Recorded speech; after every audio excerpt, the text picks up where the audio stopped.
ससुराल की पहली किताब। हे भगवान, इसे देखो, अभी तक बैठकर पढ़ रही है ये लड़की। आज तुझे लड़के वाले देखने आ रहे हैं मीरा। चल छोड़ इन रद्दी किताबों को। माँ, ये रद्दी नहीं है, ये मेरा सपना है जो मैं पूरा करना चाहती हूँ। प्लीज़ माँ, मुझे सीए करने दीजिए ना। मैं आपसे वादा करती हूँ, मैं इसमें बहुत अच्छा करूँगी, सच में। अरे मुझे पता है तू इस पढ़ाई में अच्छा ही करेगी, तू बचपन से यही तो करती आई है। लेकिन अब तेरी उम्र नहीं है ये सब करने की मीरा। अब तुझे ससुराल जाना ही होगा।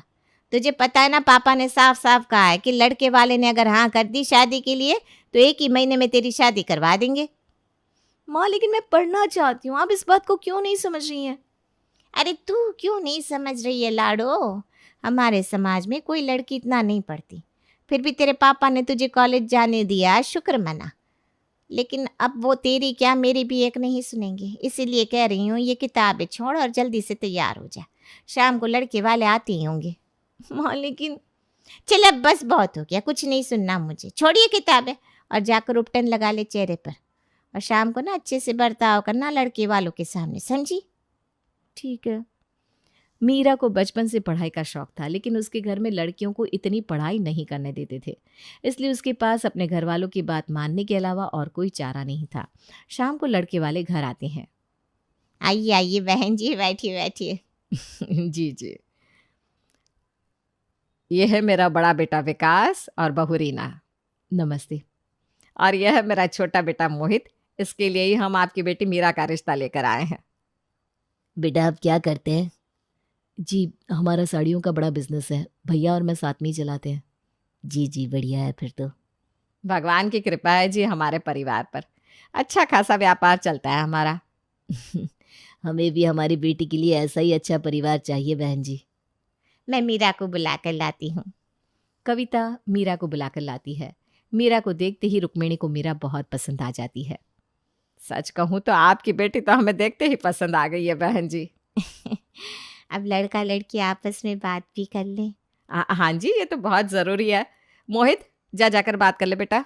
जी माँ। कविता मीरा को जब ले जा रही थी तब उसे समझाते हुए सख्ती से कहती है, सुन, लड़के से पढ़ाई के बारे में कुछ भी मत बोलना। तेरे पापा के बारे में पता है ना तुझे, अच्छे से बात करना।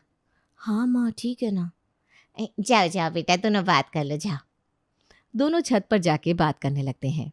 आपस में कुछ देर बात करने के बाद मोहित को भी मीरा पसंद आ जाती है और उनकी शादी पक्की हो जाती है। लेकिन मीरा का दिल तो अभी भी उसकी किताबों में ही धड़क रहा था। अरे क्या कर रही है मीरा? सामान पैक किया कि नहीं? अगले महीने तेरी शादी है। हाँ माँ, पता है। क्या पता है? कहाँ खोई रहती है तू? और अभी भी देखो ये किताबें पढ़ रही है। ला, इसे कचरे के डब्बे में डाल कर आती हूँ। नहीं नहीं नहीं माँ, इन्हें मैं अपने साथ ससुराल ले जाऊंगी। क्या पागल हो गई है क्या? ससुराल में कोई किताबें ले जाता है क्या?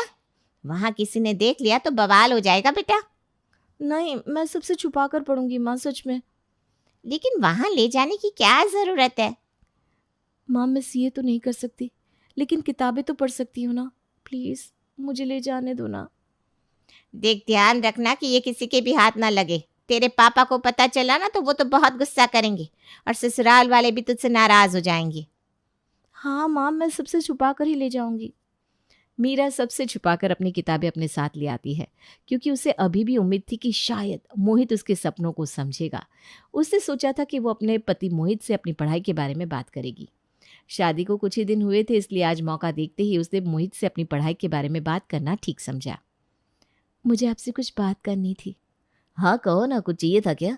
मेकअप, कपड़े, जो बोलोगी बुला दूंगा, चिंता मत करो। नहीं, मुझे ये सब नहीं चाहिए, और ही कुछ चाहिए था आपसे। अच्छा, बाहर घूमने जाना है सहेलियों के साथ? हाँ जाओ, कोई नहीं रोकेगा, मैं माँ से बात कर लूँगा। नहीं, मुझे आपसे परमिशन चाहिए थी।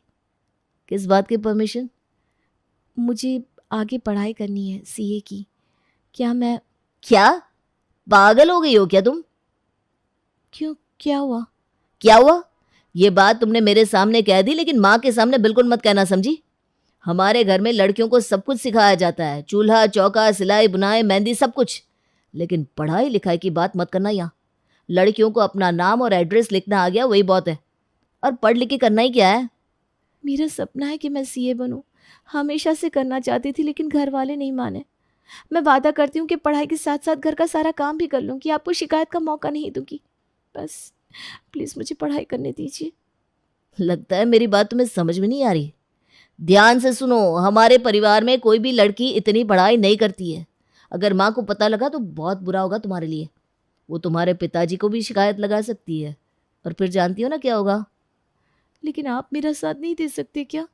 एक बात कान खोलकर सुन लो, मुझे ये सब बिल्कुल पसंद नहीं है, और अगर तुम्हारे दिमाग से ये भूत नहीं गया ना तो याद रखना, मैं तुम्हें तलाक दे दूंगा। अब तुम सोचो कि तुम्हें क्या करना है। नहीं नहीं, मैं समझ गई। आज के बाद मैं पढ़ाई की बात आगे कभी नहीं लाऊंगी। तुम्हारे लिए यही अच्छा होगा। मोहित की बात सुनकर मीरा की बची कुची उम्मीद भी टूट चुकी थी, लेकिन उसका किताबों के प्रति प्रेम खत्म नहीं हुआ था। वो अब भी छुप छुप कर किताबें पढ़ती थी। एक दिन जब वो रसोई में काम कर रही थी और छुप कर पढ़ भी रही थी। क्या हुआ? मेरे आने से इतना डर क्यों गई तुम? नहीं नहीं, वो बस ऐसे ही भाभी। आपको कुछ चाहिए था क्या? हाँ, मैं सब्जी लेने आई थी, सोचा रात के खाने के लिए काट कर रख दूं। लेकिन तुम्हें इतना पसीना क्यों आ रहा है? या तो गर्मी भी नहीं है? नहीं तो मुझे क्यों पसीना आएगा, मैं तो बस ऐसे ही कुछ पढ़ रही थी। क्या कर रही थी? मेरा मतलब मैं यूं ही कुछ काम कर रही थी। आपने क्या सुना? मैंने शायद कुछ और सुना। खैर छोड़ो, चलो आ जाओ, सब्जी काट लेते हैं हम दोनों। जी भाभी, आप चलिए, मैं आती हूँ। मीरा कोशिश तो बहुत कर रही थी कि वो सबसे अपनी पढ़ाई की बात छुपा सके, लेकिन अब रीना को उस पर शक हो ही गया था। एक दिन मीरा कपड़े छत पर सुखाने आई थी और वहीं बैठकर किताब भी पढ़ रही थी। भाभी आप क्या छुपा रही हो? जल्दी दिखाओ। कुछ नहीं भाभी, मैं क्या छुपाऊंगी, कुछ भी तो नहीं। अच्छा, मैं जब भी अचानक से आ जाती हूँ तब तुम यूं ही चौंक जाती हो। मुझे पता है तुम मुझसे कुछ छुपा रही हो, लेकिन क्या है वो नहीं पता। चलो जल्दी से बताओ। भाभी मैं वो ये किताब। कौन सी किताब है? कहानी पढ़ रही हो क्या कोई? भाभी ये सीए की किताब है, मैं छुप छुप कर यही पढ़ती रहती हूँ। क्या? सीए की किताब? मीरा, तुम्हें पता नहीं इस घर में लड़कियों को पढ़ना अलाउड नहीं है? कहीं माँ जी और इस घर के मर्दों को पता चल गया ना तो वो लोग तांडव मचा देंगे। हाँ भाभी, मैं जानती हूँ, लेकिन मुझे बचपन से ही पढ़ने का बहुत शौक है। अगर मैंने ये सीए का एग्ज़ाम पास कर दिया ना तो मैं कहाँ से कहाँ पहुँच सकती हूँ भाभी। वो तो तुम तब पहुंचोगी ना जब ये लोग तुम्हें कहीं पहुंचने देंगे। वैसे पढ़ने का शौक तो मुझे भी बहुत था, लेकिन ना तो माँ बाप ने साथ दिया ना ही ससुराल वालों ने। अब तो इतने साल हो गए हैं। भाभी आप प्लीज़ किसी को मत बताइएगा, मैं छुप छुप के सीए की पढ़ाई करती हूँ। हाँ हाँ ठीक है, लेकिन तुम्हें ना बच के रहना होगा ज़रा, क्योंकि ये ससुराल की पहली किताब है जो इस घर में आई है। तुम ध्यान रखना, किसी को पता ना चले। जी भाभी, थैंक यू मेरा साथ देने के लिए। चलो अब पढ़ लो, मैं कपड़े सुखा देती हूँ। मीरा के इस संघर्ष में रीना अब उसका भरपूर साथ दे रही थी, लेकिन उन्हें क्या पता था कि रुक्मिणी की नज़र से ज़्यादा दिनों तक कुछ भी छुपा नहीं रह सकता। कहाँ पहुंची तुम? ये किताब पढ़ ली? बस भाभी, आज लास्ट 2 चैप्टर ही है इसके, वो भी ख़त्म कर दूंगी। चलो तुम पढ़ लो, मैं खाना बना देती हूँ। थैंक यू भाभी, आप साथ ना देती तो मैं एग्ज़ाम की तैयारी ही नहीं कर पाती। अरे चल, जब तू सीए बन जाएगी ना तो आधी डिग्री मेरे नाम लिखवा देना। ठीक है भाभी। अरे क्या खीखे लगा रखी है दोनों ने? हैं? ऐसा क्या बना रही हो जो इतना खीखी खाखू हो रहा है? माँ जी आ रही है, जल्दी से किताब को छुपा दो। रुक्मिणी की आवाज़ सुनते ही मीरा ने किताब को फ्रिज में छुपा दिया। दोनों सीधी खड़ी हो गई। क्या हुआ? हैं? दोनों ऐसे क्यों खड़ी हो जैसे जेलर आ गया हो तुम दोनों को देखने? अरे क्या माँ जी, आप भी। माँ जी आपको कुछ चाहिए था क्या? मुझे आवाज़ दे दी थी, मैं लेकर आ जाती आपके पास। वही तो, यहाँ डाका डालने की क्या ज़रूरत थी? डाका? आटा आटा। माँ जी मैं ये कह रही थी, मैं आटा गूंद के रख देती हूँ फ्रिज में, बाद में गर्मा गर्म रोटियाँ बना दूंगी। अरे हाँ, फ्रिज से याद आया, मुझे ना ठंडा दूध पीना था। फ्रिज? फ्रिज नहीं माँ जी, फ्रिज नहीं। अरे क्यों?